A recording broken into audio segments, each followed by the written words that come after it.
नमस्कार। मैं doctor Neelam Chaudhary, assistant professor, government law college Ajmer. आज हम एलएलबी थर्ड ईयर की fourth paper labour and industrial law second में द एम्प्लॉयज़ कंपनसेशन एक्ट 1923 के बारे में पढ़ेंगे।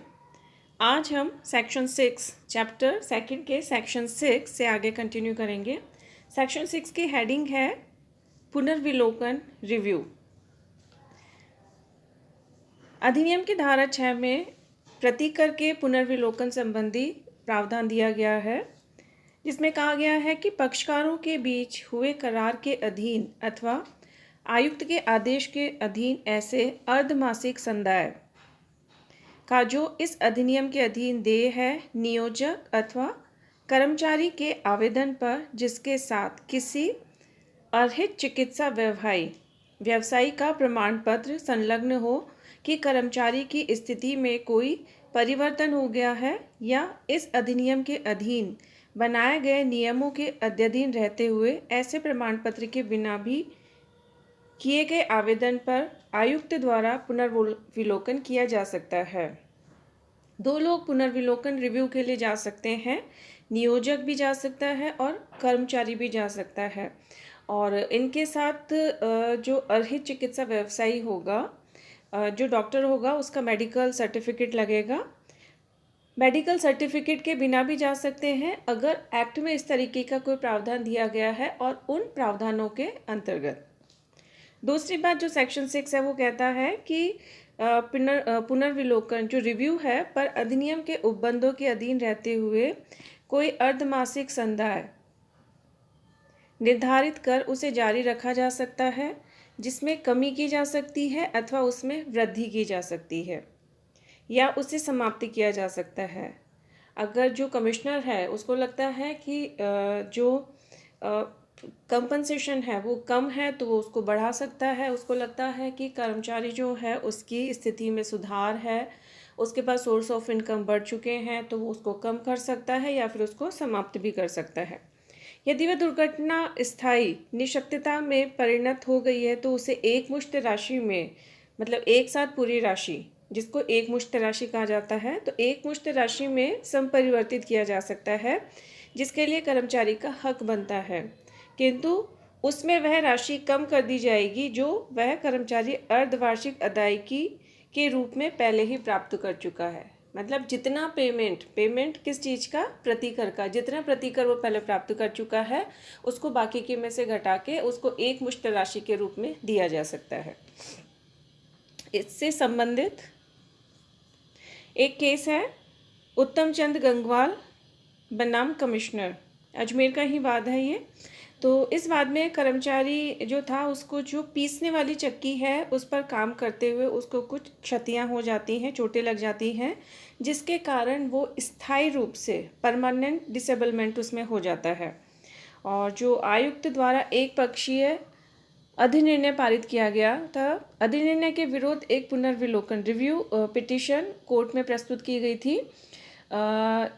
जिसमें जो याची उद्योग का जो प्रबंधक नहीं था उसे खारिज कर दिया गया। उच्च न्यायालय द्वारा यह अवधारित किया गया कि आयुक्त को अधिनिर्णय का पुनर्विलोकन करने की कोई शक्ति प्राप्त नहीं है तथा याची फर्म का प्रबंधक होने के नाते प्रतिकर की राशि अदा करने हेतु वह बाध्य है। नेक्स्ट आता है हमारा सेक्शन 7। सेक्शन 7 बात करता है अर्धमासिक संदायों का सारांशीकरण, commutation of half monthly payments. Section 7 के अनुसार अर्धमासिक संदाय प्राप्त करने के लिए किसी अधिकार का मोचन पक्षकारों के बीच हुए करार अथवा यदि पक्षकारों में करार नहीं हो पाता है और संदाय कम से कम 6 माह तक किए जाते रहे हैं तो किसी भी पक्षकार द्वारा आवेदन करने पर आयुक्त द्वारा ऐसी राशि का एक मुश्त संदाय किया जा सकता है जो यथास्थिति पक्षकारों द्वारा करार की गई हो अथवा आयुक्त द्वारा निर्धारित की गई हो। इस प्रकार के सारांशीकरण के उपरांत अर्धमासिक अदायगी को प्राप्त करने संबंधी कर्मचारी का अधिकार समाप्त हो जाता है। Next section 8 distribution of compensation, प्रतिकर का वितरण।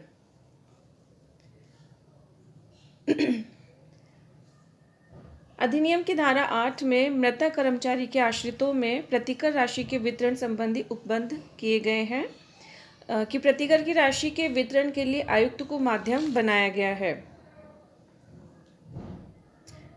किसी ऐसे कर्मचारी की बाबत जिसकी मृत्यु क्षति के परिणाम स्वरूप हुई है, प्रतिकर का कोई भी भुगतान और किसी स्त्री को या विधिक निर्योग्यता के अधीन किसी व्यक्ति को प्रतिकर के रूप में एक मुश्त राशि का भुगतान आयुक्त के पास जमा करके ही किया जाएगा, अन्यथा नहीं। और किसी नियोजक द्वारा किए गए सीधे तौर पर भुगतान को प्रतिकर संदाय नहीं माना जाएगा। मतलब जो कंपनसेशन दिया जाएगा वो पहले कमिश्नर के पास जमा होगा और कमिश्नर के माध्यम से दिया जाएगा। परंतु किसी मृत कर्मचारी की स्थिति में कोई नियोजक किसी आश्रित को कुल 100 रुपये से अधिक अभिदाय प्रतिकर के एवज में कर सकता है और ऐसी राशि में से उतनी राशि जो उस आश्रित को संदेह प्रतिकर से अधिक नहीं होगी, आयुक्त द्वारा प्रतिकर में से काट ली जाएगी और नियोजक को वापस लौटा दी जाएगी। प्रतिकर की राशि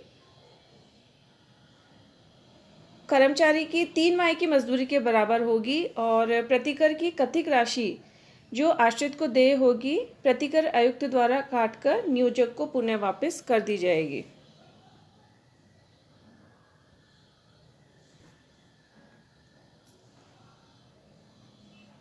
क्लॉज 2 के अनुसार कोई अन्य राशि जो 10 रुपये से कम न हो और जो प्रतिकर के रूप में संदेह हो, हकदार व्यक्ति के निमित्त आयुक्त के पास जमा की जाएगी।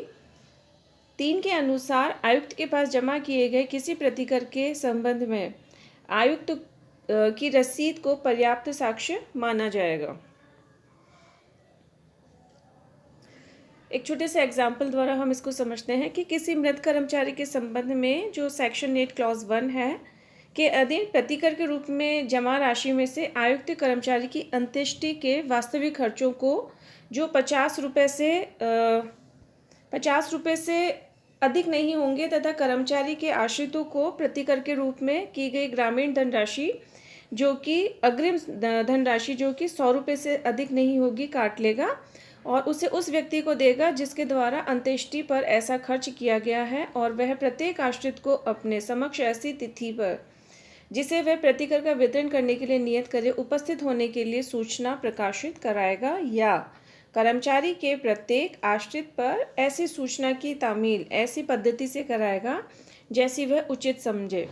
यदि ऐसी जांच के बाद जैसी वह आवश्यक समझे आयुक्त का यह समाधान हो जाता है कि कोई आश्रित विद्यमान नहीं है तो वह उस शेष भाग को वापस से नियोजक को लौटा देगा और नियोजक के आवेदन पर आयुक्त समस्त वितरणों का विवरण प्रस्तुत करेगा। और ये जो पूरी एग्जाम्पल वाली बात है ये कही गई है सेक्शन 8 के क्लॉज 4 में। क्लॉज 5 के अनुसार किसी कर्मचारी के बारे में जमा किए गए प्रतिकर और क्लॉज 4 के अधीन की गई किसी कटौती के बाद मृत कर्मचारी के आश्रित के बीच या उनमें से किन्हीं के बीच ऐसे अनुपात में विभाजित कर दी जाएगी जैसा आयुक्त उचित समझे या आयुक्त के स्वविवेक के आधार पर कर्मचारी के किसी एक आश्रित को दे दी जाएगी। क्लॉज 6 के अनुसार यदि आयुक्त के पास जमा की गई कोई प्रतिकर राशि किसी व्यक्ति को संदेह है और वह व्यक्ति कोई स्त्री या किसी विधिक निर्योग्यता के अधीन नहीं आता है तो ऐसी स्थिति में आयुक्त वह धनराशि उस हकदार व्यक्ति को सुपुर्द कर देगा और अन्य दशाओं में उसके लिए हकदार व्यक्ति को दे देगा। क्लॉज 7 में कहा गया है कि जहां आयुक्त के पास जमा की गई कोई एक मुश्त रकम किसी स्त्री या विधिक निर्योग्यता के अधीन किसी व्यक्ति को दी जाती है वहां ऐसी धनराशि उस व्यक्ति या ऐसे व्यक्ति की निर्योग्यता के दौरान उस व्यक्ति के लाभ के लिए आयुक्त के निर्देशन के अनुसार विनिश्चित की जा सकेगी, उपयोजित की जा सकेगी अथवा अन्यथा प्रयोग में लाई जा सकेगी। जहां कोई अर्धमासिक भुगतान किसी विधिक निर्योग्यता के अधीन किसी व्यक्ति को देय है वह आयुक्त स्वयं विवेक के आधार पर या अपने पक्ष समक्ष इस संबंध में प्रस्तुत किए गए आवेदन पत्र पर यह आदेश कर सकता है कि ऐसा भुगतान उस नियोक्ता के दौरान कर्मचारी के किसी आश्रित को या किसी अन्य ऐसे व्यक्ति को किया जाए जिससे आयुक्त उस कर्मचारी के कल्याण के लिए युक्तियुक्त समझता है।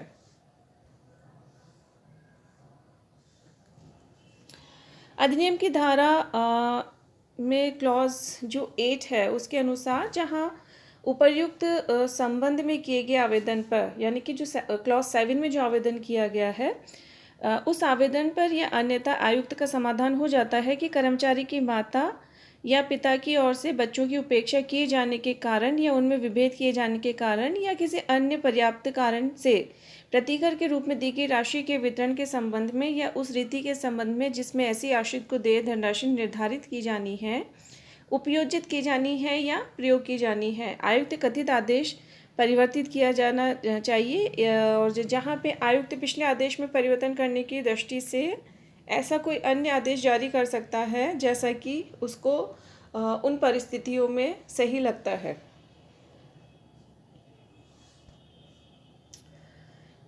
क्लॉज 8 के नीचे एक परंतु दिया गया है जिसके अनुसार किसी व्यक्ति पर विपरीत प्रभाव डालने वाला कोई ऐसा आदेश आयुक्त द्वारा तब तक जारी नहीं किया जाएगा जब तक कि ऐसे व्यक्ति को यह कारण दिखाने के लिए अवसर प्रदान न कर दिया जाए कि ऐसा आदेश क्यों न जारी कर दिया जाए। आयुक्त द्वारा कथित आदेश किसी ऐसी दशा में जारी नहीं किया जाएगा जिसमें किसी आश्रित को पहले ही दी जा चुकी धनराशि वापस करनी पड़े। सामने वाले पक्षकार को भी सुनवाई का अधिकार है, तो उस पक्षकार को सुनेंगे फिर उसके बाद डिसाइड करेगा। लेकिन इसमें भी ये ध्यान रखना है कि अगर किसी इस तरीके का आदेश पारित करने से किसी भी आश्रित से कोई राशि पुनः लेनी पड़े तो ऐसा आदेश नहीं दिया जाएगा। क्लॉज 9 में कहा गया है कि जहां आयुक्त इस तथ्य के कारण कि किसी व्यक्ति द्वारा प्रतिकर की राशि का भुगतान कपट, प्रतिरूपण या अन्य अनुचित साधनों द्वारा प्राप्त किया गया है, धारा 8 के अधीन कोई आदेश परिवर्तित करता है और वहाँ ऐसे व्यक्ति को या उसके निमित्त किसी अन्य व्यक्ति को इस प्रकार जो भी धनराशि दी गई है धारा 31 में उपबंधित तृतीय से वसूली जा सकती है। और जो धारा 31 है उसको हम लोग आगे देखेंगे।